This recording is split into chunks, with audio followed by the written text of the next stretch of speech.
waa du ngeen noppi ti ngeen laante biir ngeen wàcce micro yi ma wax yi lew ci def ngeen xam tey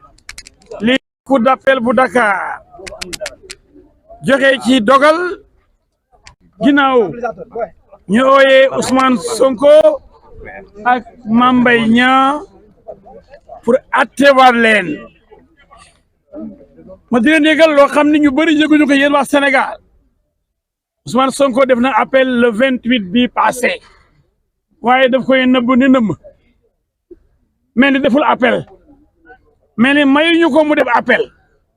loolu yëpp ci ay ni muy doxee rek manipulation rek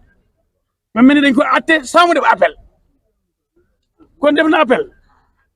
procureur bi waxoon ni nañ ko condamné ci injure faux usage de faux diffamation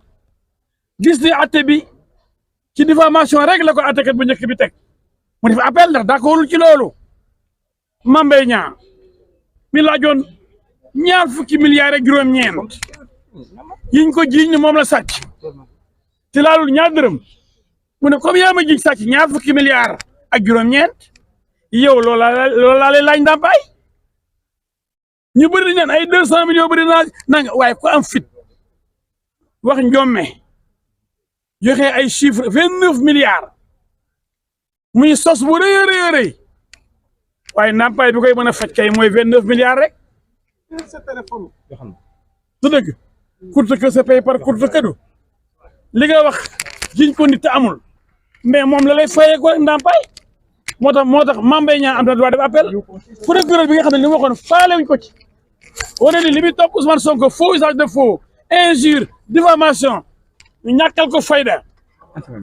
atte rek ci diffamation mu ne man d'accord ma ci ñu naan lu tax procureur def appel waaye yéen di leen laaj kenn waa presse avant Ousmane Sonko appel yi fii am procureur di ko def pourquoi wax leen ne procureur waru def appel waaw Ousmane Sonko moom mooy kan ba tax lépp lu ko laara ñu bu ko beral ay mbiram xam ngeen affaire viol essai guñ ci am na fi liberté provisoire bu kenn mosul am ko benn Sitor Ndour amu ko woon ak ñeneen ak ñeneen Cheikh Yérim Seck amu ko woon waaye moom beral lañ ko tey mu sosal benn nit yàq deram benn ministre bi dafa appel procureur dafa appel ñu ne déedéet comme Ousmane la Ousmane mu sell mi kenn amul droit def appel te yoon appel nekk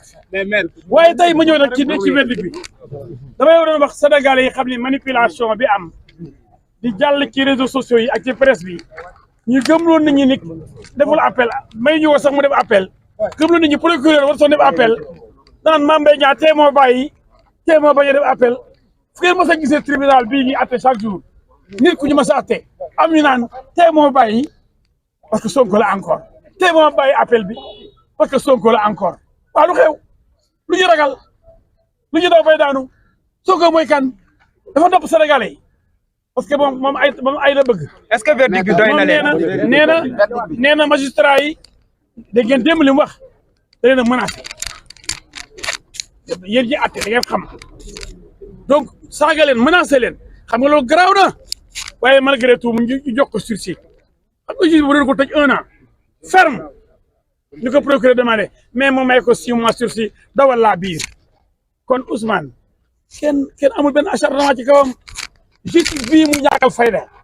président Macky Sall mi muy ñàkkal fayda assemblée nationale bi ñàkkal fayda dafa jóg pour institution yi mu ndërmee leen daaneel leen ndax loolu moo nekk ci boppam. verdict bi doy na leen maître. kon verdict tey bi ñun li ci neex mooy tëj bi ñu ko tëjoon muy 2 mois ci loi bi ne war a déparé 4 mois jëm ci kaw ñu jox ko 2 mois donc acte bi dafa illégal ndax code pénal dafa ni fu ñu attee ministre yi ci affaire diffamation nga yàq seen der bu ñu lay tëj minimum 4 mois la ñuy démarrer mais pas 2 mois donc juste bu njëkk bi jox nañu ndam gaa bi mu mel ne Sonko du wax dëgg ni Sonko mosul wax dëgg te dafa yàq dërëm Mame Mbaye Niang ñu kontaan ci waaye peine bi mu ko jox ñaari weer yi yoon da koo dàq ne mënu ko jox ñeenti weer ñeent lay commencé jëm kaw ak sursis ou pas sursis kon juge bu njëkk bi li mu àtte woon dawul du yoon moo tax procureur def appel procureur moo fi nekk société bi yëpp bu gisee ne àtte bi jaarul yoon day def appel def ko fi pour Macky Sall nañ bàyyi loolu ñuy wax. est-ce que mën nga ñëwaat ci li maître wax léegi ci li nga xamante ni moo jëm ci candidature bi tey jii liñ ko daal. dama ne candidature bi intéressé wu ma xam nga lu ma intéressé àtte tey bi kenn tudd fi ay candidature boo defee sa ñomme moom sa mas da koo wax def sa saytaane def yu xam ne dara baaxu ci sosal gor am ministre mu yóbbu la ci yoon waaw buñ la fa condamné tëj la bu dee tëj ba mayu la nga dem nekk candidat waaye léegi du yàq sa bopp tubaab nee na nul ne peut se prévaloir de sa propre turpitude mooy lépp loo def loo xam ne dalay lor bu la loree sa affaire la bu dee da ngaa dof wala nga jommi wala nga rakkaaju boo def loo xam ne yow en tant que chef de parti candidat bëgg yore réew mi ci lii nga def du defin bu baax lii nga def yoon daf koy dàq lii nga def yoon dana ci condamné di bu la ci condamné doo mën a bokk waaw léegi nag est-ce que Macky Sall la boo yemoon fa nga war a yem bañ a tooñ jàmbur bañ yàq deru Mame Mbaye Niang bañ ko sosal bañ ko fenal tey lii du la ci fekk waaye maa ko def te kenn du ko wax Olof Njaay mu ne déet waaye déet yaa ko def yaa ko wax ci waroo koo wax.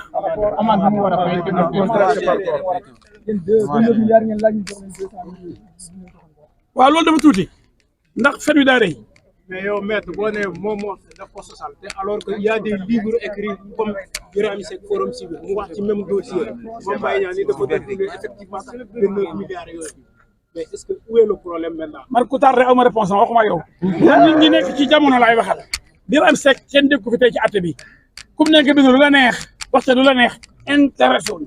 xam nga nu ñu intéressé fenn wu réew mi fenal Mame Mbaye Niang doo fen mënul ñëw ni lii fen la mënul ñëw ni lii dëgg la dindi fen wi mais comme moom may leen bu leen ma saxat xam ngeen ma du ñàkk a fee daf leen ma daaj dama ni ki sosu réew wi yàq deru jëkkëru jàmbur doomu jàmbur papaay jàmbur ministre jàmbur yaakaaru ay militant nga taxaw ni seen waa ji sàcc la lim sàcc lu pata la ñaar fukki milliards ak juróom-ñeent la Mame Mbaye Niang rendal su ñëwoo la mënoo fi koo firnde mënoo indi preuve bi teg ci taabal ji yoon mu ne boo sosalee gor yàq deram am na droit dem ci tribunal fi ma xara nekkee benn comme yaa yàq deram yaa war a indi li wane ne yow yàqoo deram waaye boo ne yow tey da ngaa feebar suba da ngaa jommi ginnaaw suba sa biiree daw ginnaaw suba sa bëtay metti tey nga taxaw menacer nit ñi dem Ziguinchor ne maa bañ lànk ñëwuma xale yi wàcc si leen gunge leen ba tribunal waa déposé rapport bi wane ni Mame Mbaye Niang moo sàcc jar na xale yi wàcc si leen xale yi fekk leen ba tribunal dañu ànd taal dëkk bi waaye comme léegi Macky Sall newoon na leen rien ne sera plus comme avant ne leen billahi li fa amoon du amaat taal kër yi ba taal sama kër man taal nañ sama kër taal station Auchan yi di jaay bandi wala ñu leen di ci mbedd yi bu dee dañuy jaay bandi rek lépp lu ñu jaay état bi da ko jënd barka yonent bi. maître 200 millions ngeen laajoon ndax tey da ngeen di def pourvoi cassation. kii def pourvoi cassation. yéen ñu yor 200 millions. waaye ñun xam nga 200 millions neex na waaye 29 millions sori na waa Mbaye Niang neewoon na ci lekk yaa dërëm neewoon na xaalis bi dama koy jël jox ko daara yi loolu la waxoon kon kay lu muy defee pourvoi cassation mel ni dafa soxla ci xaalis bi daa bëggoon comme ponkal moomu bu nekk cotisé la gars yi cotisé dañ cotisé millions de daara yi mën a suqaliku. jërëjëf les contraintes par corps bi nag maître. waaw loolu yoon moo ko fixé yoon moo ni en matière pénale waay buñ leen a fayal diw nangamu million wala nangamu ñaar dërëm nga lànk buñ la amul contrainte par corps day mel ni àttekat bi day forek day mel ni àttekat bi fowukaay la kon àttekat bi luy dëggal àtteem mooy lii ma la teg daan la boo xam ne sa poche lay jógee bu dee ne da nga nay wala nga iñaan wala amuloo ko sax da ngay dem tëdd prison. ci diire bi ñaata la diire bi. diire maximum mooy 2 ans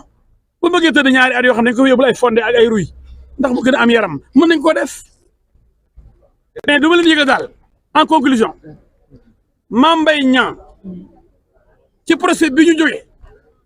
bii di ñaareel bi mu ñaari yoon mu am ndam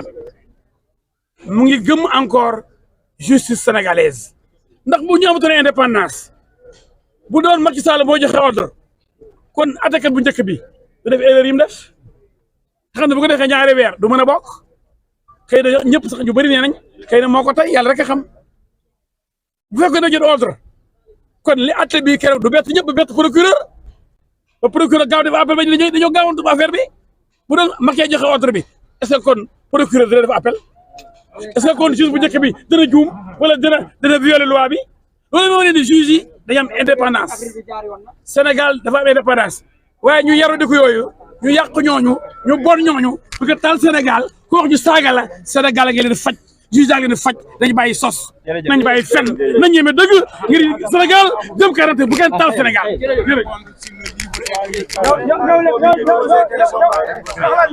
il faut poser moom bi